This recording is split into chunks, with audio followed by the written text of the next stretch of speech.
se você for ver, nunca é super difícil a mulher na direção. Né? E por que eu digo que da direção de um filme? O filme, quem dirige o filme é o dono do filme, é o autor do filme, né? É o responsável por ele, o grande responsável. Então, assim, são poucas, ainda são poucas mulheres nesse lugar. E aí o que acontece? Às vezes são tão poucas ainda que eu levei um tempo enorme sem enxergar Daniela Thomas no filme Terra Estrangeira. Foi preciso o Walter Salles me chamar a atenção que o filme era dos dois, né? Mas eu considero que a gente está avançando. Está avançando e isso eu vejo numa pesquisa que eu fiz. Eu comecei a fazer uma pesquisa pegando o tempo da retomada do cinema brasileiro e na Argentina, e eu percebi que pode ser já considerado uma característica dessa produção mais recente de cinema o aumento do número de mulheres fazendo como diretoras de filmes, né? E isso eu acho que a gente pode espraiar para outras expressões de cultura, né? Isso a gente pode espraiar tanto para a literatura, né? Hoje você vê que tem muitas jovens mulheres fazendo literatura. O cinema, para mim, que é uma coisa que eu tenho mais intimidade, está gritante o nome, a presença dessas mulheres.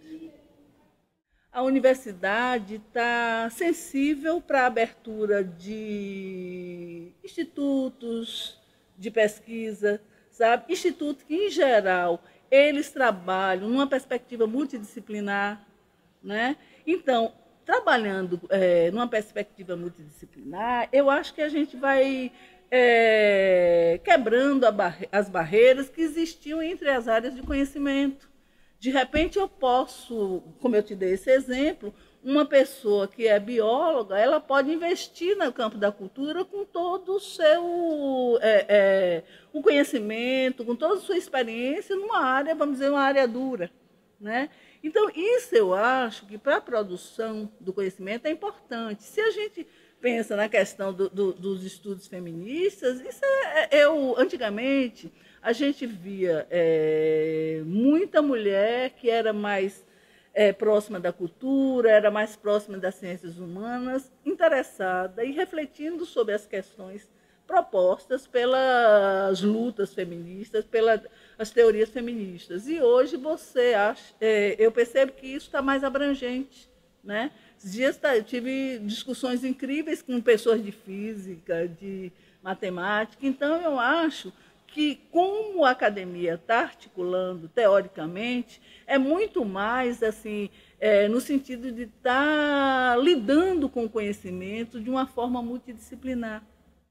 As maiores mudanças na política, elas partem da cultura política. Quer dizer, se você não tem uma cultura política que avança, que reconfigura todos os valores, que muda os valores, que passa a ver as mulheres como parceiras legítimas do poder, se você não tem esse tipo de mudança na cultura política, você não tem como ter mais mulheres representantes, colocando demandas novas, demandas que são diferenciadas, que são mais universalistas. Quer dizer, você sempre continua com uma agenda que é uma agenda concentrada naquelas referências do homem. Então, o que nós temos feito, a luta nossa por maior representação na política é justamente para mudar esses valores que vão compor uma agenda política, né? Isso parte da cultura. Quer dizer, se a população der as costas para as mulheres e as demandas que elas apresentam, a população do ponto de vista dos valores culturais, você não tem como mudar uma agenda política. Então, o que a gente tem feito é uma mudança de muito longo prazo. Quer dizer, a gente começou lá nos anos 50, 60, principalmente nos anos 70 para cá. Quer dizer, mas se você olha numa perspectiva de mudança na cultura, isso ainda é pouco. Quer dizer, nós temos que avançar muito mais, temos gerações mais novas que assimilem valores muito menos conservadores na cultura para você ter uma mudança na política. Se você olha do ponto de vista dos partidos políticos, se você olhar espaço público enquanto partido político, é um desastre. Os partidos políticos são todos fechados às mulheres, todos. A gente tem pesquisa mostrando isso, temos depoimentos de mulheres representantes que dizem isso o tempo todo, que nem adianta mudar o partido político porque a realidade é a mesma. Agora, quando nós pensamos que há uma mudança na base, há uma mudança mais secular e mais profunda, aí a gente acha que é nessa perspectiva que vai ter uma mudança.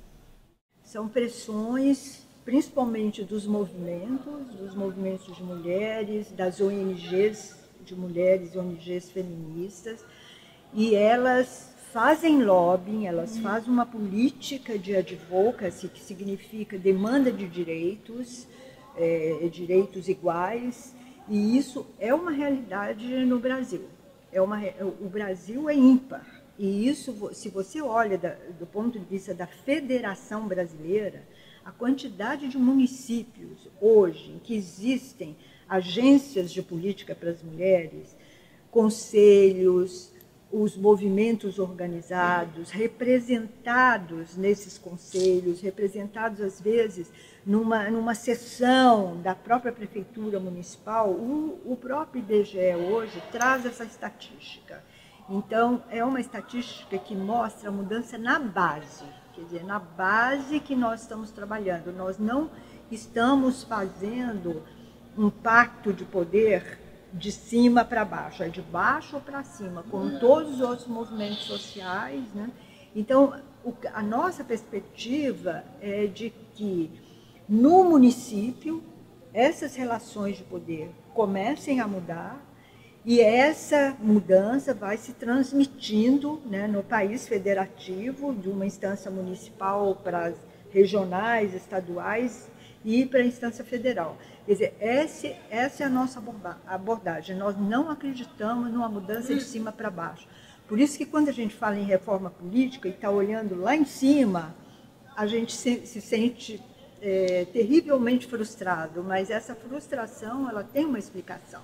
Quer dizer, você tem que começar lá, no poder local, na base municipal, e é como se fosse uma rede de transmissão de valores, de interesses, que vai mudando as instâncias superiores.